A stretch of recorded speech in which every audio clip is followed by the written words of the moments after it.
Ça, c'est moi en 2022. Ça, c'est moi en 2023. Qu'est-ce qui s'est passé? Il faut savoir qu'en 2022, j'étais plutôt ce genre de gars, plutôt assez proche des filles, assez beau gosse, qui pouvait recevoir de temps en temps des DM. Je n'étais pas forcément obligé d'envoyer le premier message aux meufs, et ça venait tout seul quoi. Et ça faisait à ce moment-là 1 an que je faisais des vidéos sérieusement, quotidiennement, régulièrement. J'étais déjà donc très axé développement personnel. Et donc cette année de seconde, j'étais vraiment extrêmement heureux, extrêmement peaceful, il n'y avait aucun problème. Jusqu'à qu'on arrive en première, et que la professeure me demande « Michael, qu'est-ce que tu veux faire plus tard ?» J'avais vraiment une vision de la vie, plutôt centrée sur l'entrepreneuriat, la création de contenu, pas de salariat. Et lorsque la professeure me pose cette question, ce qui se passe c'est que je réalise qu'on est en première, dans 2 ans je suis soit sur le marché du travail, soit je suis en train de faire des études que je n'aime pas. Et c'est là où je rentre dans le monk mode.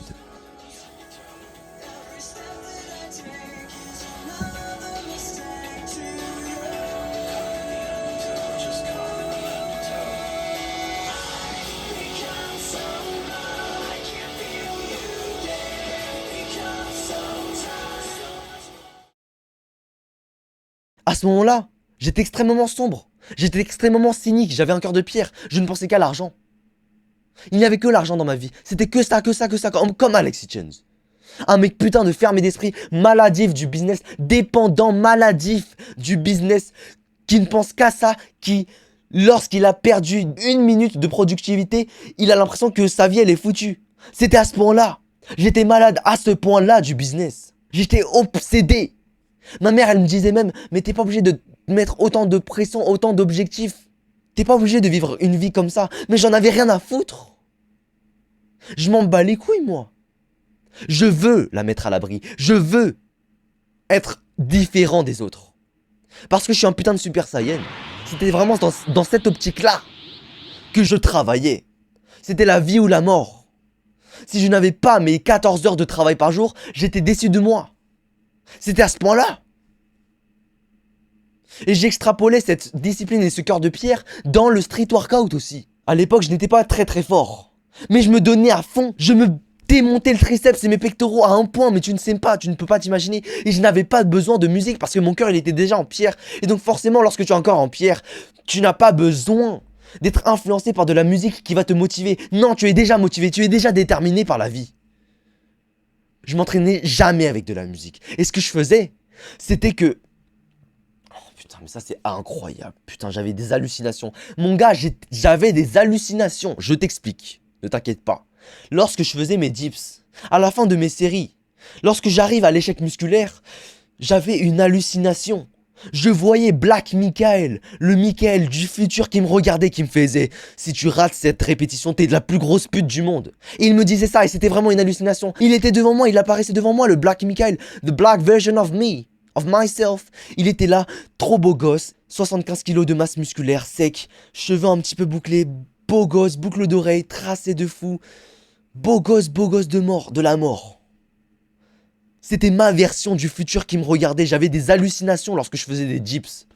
Aujourd'hui, je ne l'ai plus. Aujourd'hui, je n'ai plus du tout cette rage en moi, cette détermination que j'avais à l'époque. Et ces hallucinations, non, Black Michael, il est parti depuis. Il est parti, il ne reviendra plus. Parce qu'aujourd'hui, j'ai des amis. Aujourd'hui, je ne me concentre pas seulement dans l'argent et j'aime les gens. Avant, je n'aimais pas les gens. Avant, je considérais tous les pauvres comme des merdes, comme Alexis Chance. J'étais fou à ce moment-là. Je ne pensais qu'à l'argent, argent. C'est en vérité, pendant ce monk mode de 2 mois, que j'ai atteint les 10 000 € par mois. J'avais travaillé 14 heures par jour, mais littéralement. Je ne parle pas de 13 heures par jour. Des fois, chaque jour, un petit 10 heures par jour, 11 heures. Non, tous les jours, plus de 14 heures par jour. Parce que chaque temps libre était consacré vers le business. Je me réveillais business, je mangeais business, je dormais business. Et c'est ça la vérité. Et c'est là que j'ai pu débloquer les 10K par mois. Et j'avais dit, putain, si je rate dans le business, je tombe en dépression directe. Miren, bañador, en las chanclas, todo despeinado porque no me dio tiempo nada ponerme las chanclas y el bañador. Voy a la playa, había subido la marea. C'est ça le vrai monk mode. C'est le fait de ne parler à personne, ni même à ta mère. C'est ça le vrai monk mode. T'es seul face à toi-même, face à ton business, face à tes objectifs. C'est ça le vrai. Arrêtez de me parler de vos modes de merde où tu vas un peu de contact avec des amis. Non, y a pas de ça. Seul comme un loup. Here's the fucking difference, bro. Et donc, cette période étant passée, j'ai fait la découverte d'un ami qui s'appelle Maxime. La première question que je lui ai posée, c'était « C'est quoi ton but de la vie ?» Et il m'a pas répondu. Il a évité la question, tout simplement. Et au fur et à mesure du temps où on va s'entraîner ensemble, on va parler à la cantine, on se rapproche de plus en plus. Super.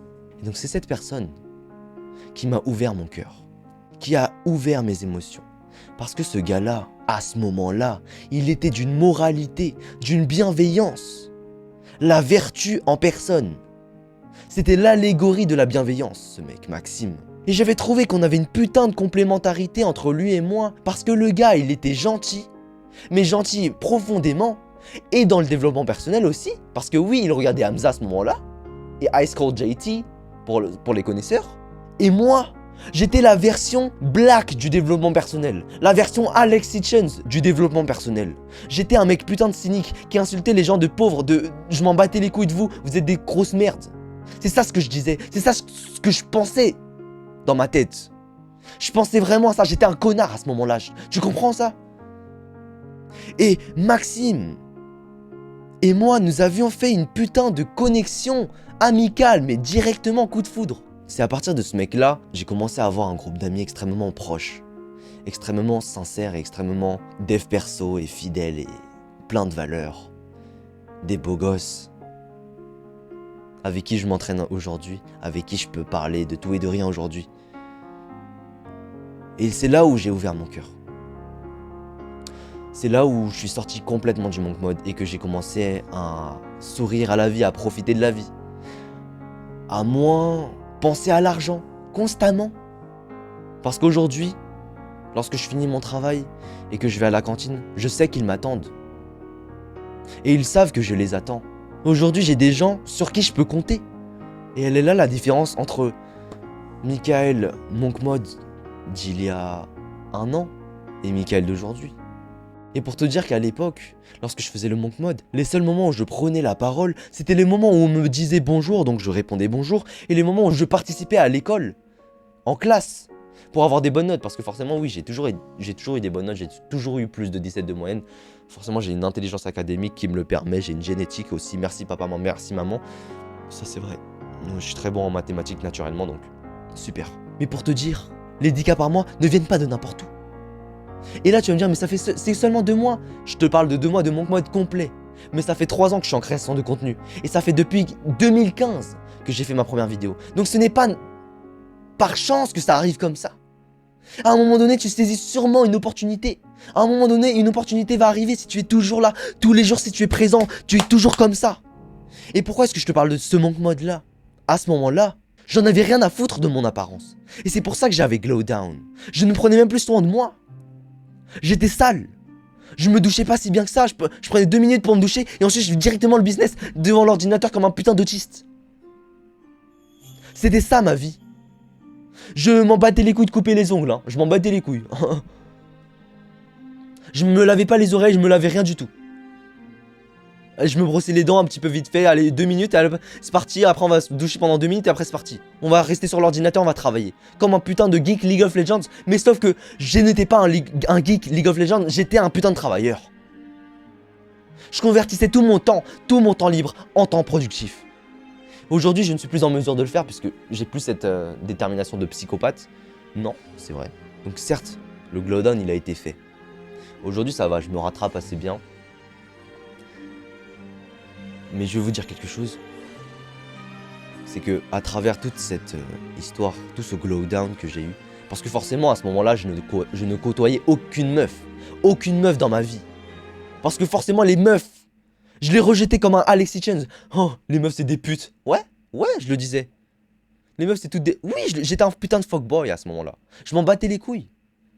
Parce que j'avais la mentalité de business. J'avais que ça dans ma tête. Et donc forcément, lorsque tu as un putain de mindset business, tu n'as plus aucun mindset d'humanité.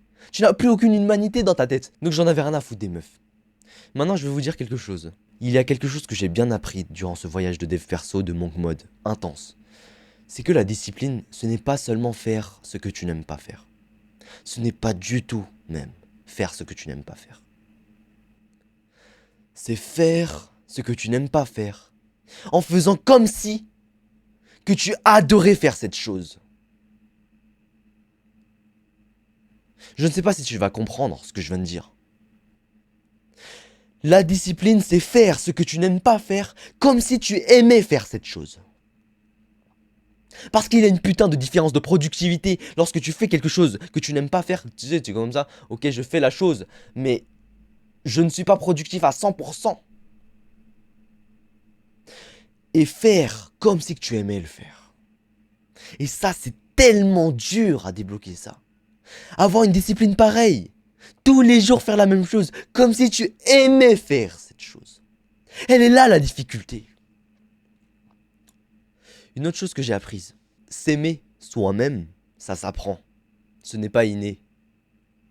Personne ne t'a appris à t'aimer toi-même. Tu réalises?